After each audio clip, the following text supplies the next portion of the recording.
Hi welcome to 9 vibes. YCP MLA Pinnelli Ramakrishna Reddy చేసింది కరెక్టేనా? ఆయన చర్యలు ప్రజాస్వామ్యానికి విఘాతం కాదా? 20 సంవత్సరాల పాటు ఎమ్మెల్యేగా ఉన్న ఆయనకు ఎన్నికల నిబంధనలు తెలియవా? ఆయన తన చర్యలను ఎలా సమర్థించుకుంటారు? ఇప్పుడు ఇవే ప్రశ్నలు ఉత్పన్నమవుతున్నాయి. ఒక ప్రజాప్రతినిధిగా ఉండి ఆ విధ్వంసానికి పాల్పడడం ఏమిటి? దాన్ని వైసీపీ సమర్థించడం ఏమిటి? ఇదే రాష్ట్రంలో ప్రధాన చర్చగా మారింది. పోనీ ఆ పోలింగ్ కేంద్రంలో రిగ్గింగ్ జరిగిందే అనుకుందాం.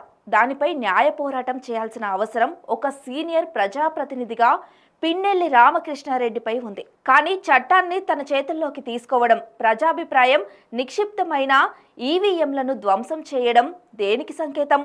గెలుస్తామన్న ధీమా ఉంటే ఈ పని చేస్తారా?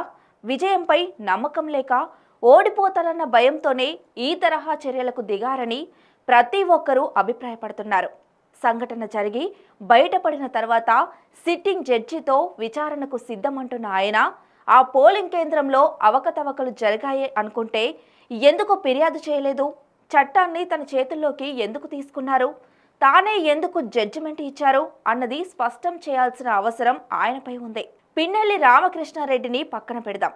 అసలు ఈ ఘటన విషయంలో వైసీపీ స్పందన ఏంటి? ప్రతి ఒక్కరూ ప్రజాస్వామ్య విలువల కోసం పాటు పడాలన్నది ఒక నినాదం. పిన్నెల్లి ఒక వ్యక్తిగా తప్పు చేస్తే ఒక బాధ్యతాయుతమైన పార్టీగా వైసీపీ చేసింది ఏంటి? ప్రజాస్వామ్యాన్ని కాలరాసిన వ్యక్తిని పార్టీ నుంచి సస్పెండ్ చేయరా అన్న ప్రశ్న ఉత్పన్నమవుతోంది.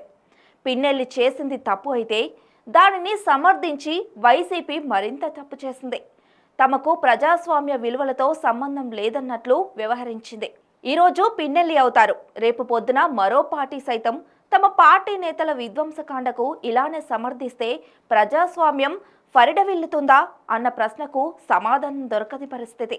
అందుకే ప్రజాస్వామ్యం అన్నమాట మర్చిపోవడమే మంచిది. ఇలాంటి మరిన్ని అప్డేట్స్ కోసం చూస్తూనే ఉండండి 9 వైబ్స్.